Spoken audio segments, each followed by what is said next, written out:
Hello again. Uh, in the first video that we posted here a while ago, we introduced purity, assuming that the common denominator of our viewers was basic knowledge of linear algebra. Today we're going to keep walking in the shoes of a linear algebraist and try to think as such a person would. And as the very first step, try to think what we could do with the definition we gave last time. But this time our convention is that all modules are right modules, which means the scalars coming from the ring act on the right side of the module elements. So here's our setting then. R is a ring with unity, and M and N are right modules. M is a submodule of N, and we say that M is a pure submodule of N if any linear system, such as the one you see in the bottom left corner of the slide, is solvable in M if it has a solution in N. Because of the, notice the change in the indices of the aij's because of our new convention that M is a right module and N is a right module, and so everybody is a right module here. So what is the first and foremost motivation that we can follow if we are going to think as a linear algebraist would? I wouldn't be too far off the base if I said, well, the first thing that would occur to me would be how to paraphrase the whole definition in terms of maps, R linear maps, which are the module counterparts of the linear transformations. So when you do, but if you want to do anything with maps in this situation, it will, as a first step, you will discuss the matrices. So the first thing we will do is to try to rewrite the whole system as a matrix equation, as you saw done in linear algebra. So to accomplish that, first we let the A, capital A, denote the matrix of coefficients of the system, and X is the variable vector, and B is the vector of elements on the right sides of the equalities in the system. If we write A, X, and B as you see here, then the whole system can be expressed as a single matrix equation like so.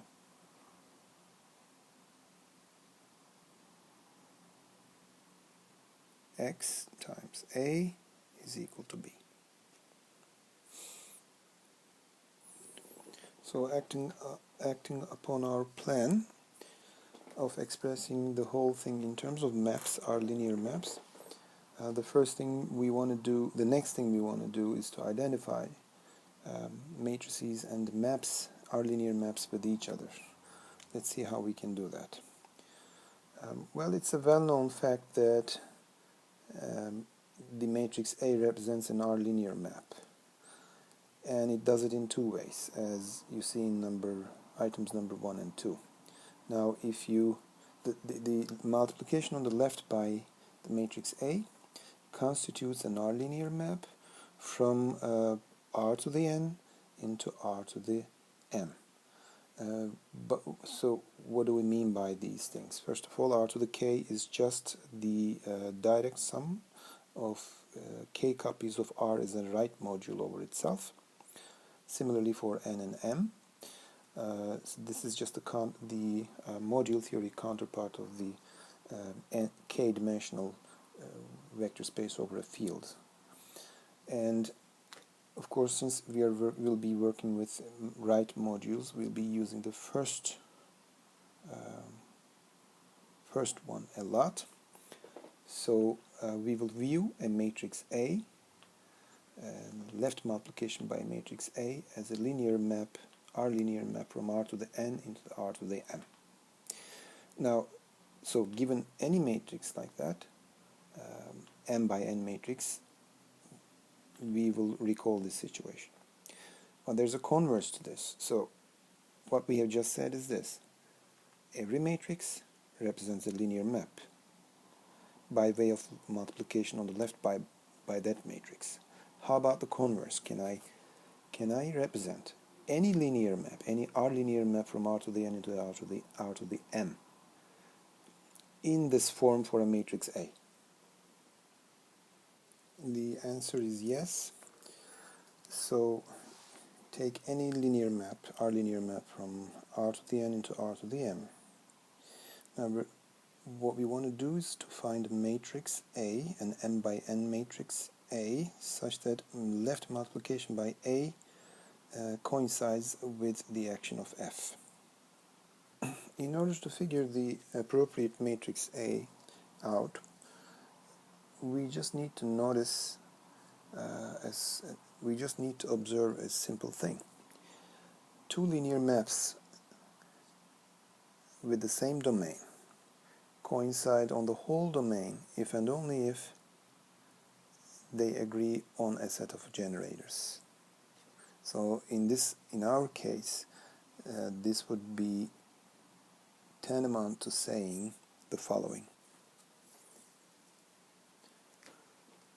So F and our matrix A, whatever that will be, will coincide if and only if they agree on the most basic set of generators, namely these di's. But what does it mean for them to agree? Let's discuss that. Now notice this. A simple calculation shows that A times any of these vectors, let's say the ith one, namely the one that has 1 in the ith coordinate and zeros everywhere else, A times that vector is equal to the ith column of A. Then our choice of A will necessarily be the following.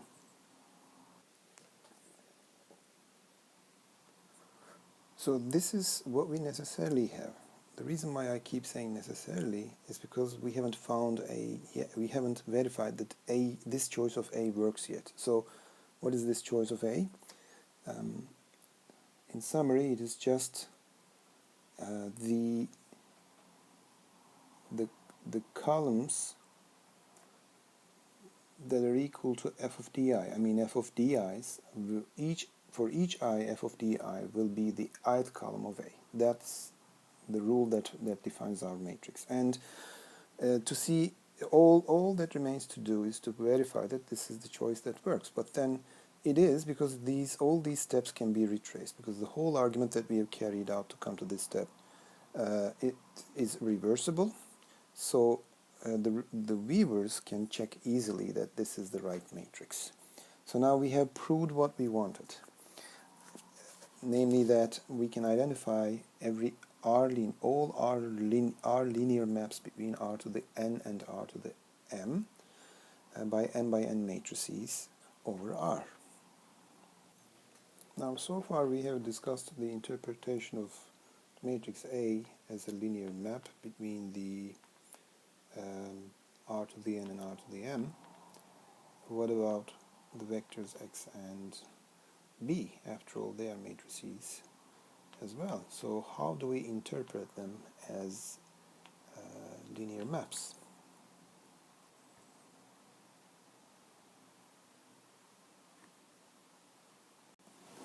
Well, the situation is similar. Here's a general fact, the proof of which could be forborne in view of what we discussed in the case of A, because the proof, such a proof would be similar. So take any module L, then the R linear maps between R to the K and L are precisely those maps of the form C dot, meaning that they coincide with they coincide with multiplication on the left side by matrices coming from L to the K. So in particular, B, left multiplication by B is just a map from R to the N to M. When we say map, of course, we mean linear maps here. Well, there's one last remark before we paraphrase the definition of purity in terms of linear maps. By associativity of the matrix multiplication, if say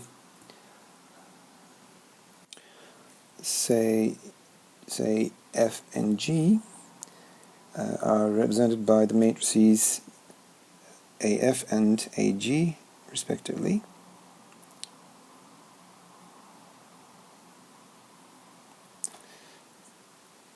then their composition GOF is represented by the product of those matrices AG, namely AG and AF. So that this means what? This means GOF is equal to left multiplication by the product matrix AG times AF. All this is, of course, assuming that the domains or codomains are appropriately placed. I guess we assumed it above. So now we are ready to express the definition of purity in terms of linear maps.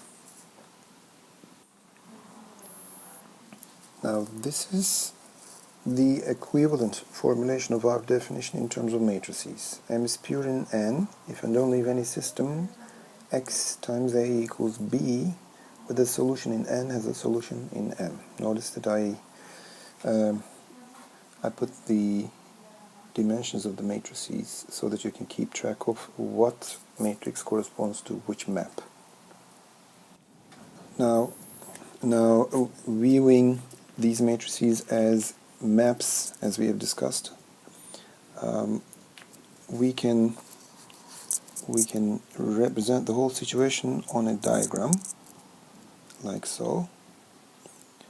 For example, A would stand for a linear map between R to the N and R to the M, and B, let's put these dots to indicate how they act, really how they are considered as linear maps.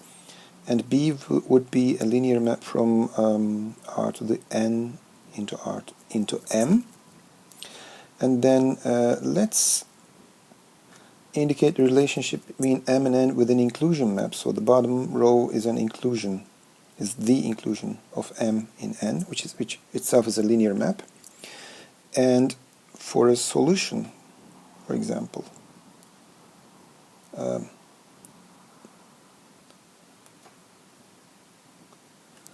let's assume that x0 is a solution from R to the M. X0 is a solution in N of the system. So that would constitute a map, a linear map from M, R to the M into N. Solution in N. Okay. Of course, here I guess it's healthier to say over N because it's not exactly an element in N. So now look, in the case when there's a solution such as x0 from R to the M into N, we have this rectangular diagram completed commutatively, meaning that meaning that if you move along, start here and move along in this direction, move along the diagram in this direction, or if you move along first downward and to the right, you'll reach the same thing, which means which is exactly expressed in the equality of xa to b. So x0a will be equal to inclusion times b. Now inclusion here has no real effect whatsoever, so it's actually cancelable. So this is x0a equals b. So in these terms, our definition says that whenever there's a diagram, whenever there's a diagram, such as the one you see on the bottom left corner, which is commutative. So, well, let's even write the matrices A, B, that represent the appropriate maps, and inclusion will be inclusion. And x0 is just any solution over n of the system. Whenever there is such a diagram, there is an H, a linear map. Maybe I should say C, because it's going to be a matrix again. So there is a C,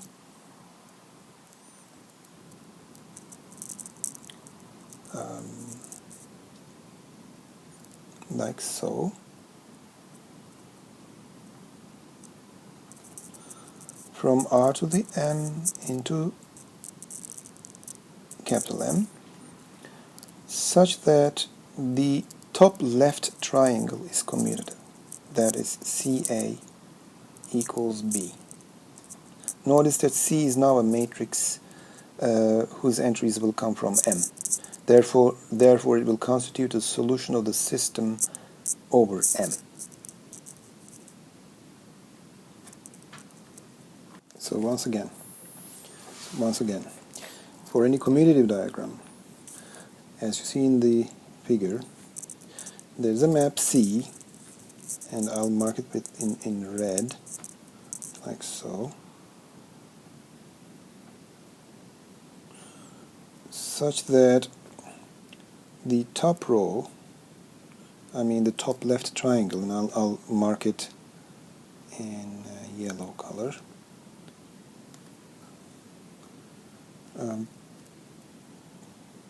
There's such a map that makes the top left triangle commutative, such that CA is equal to B. Okay. Well, that about sums it up. So next time we'll see what we can do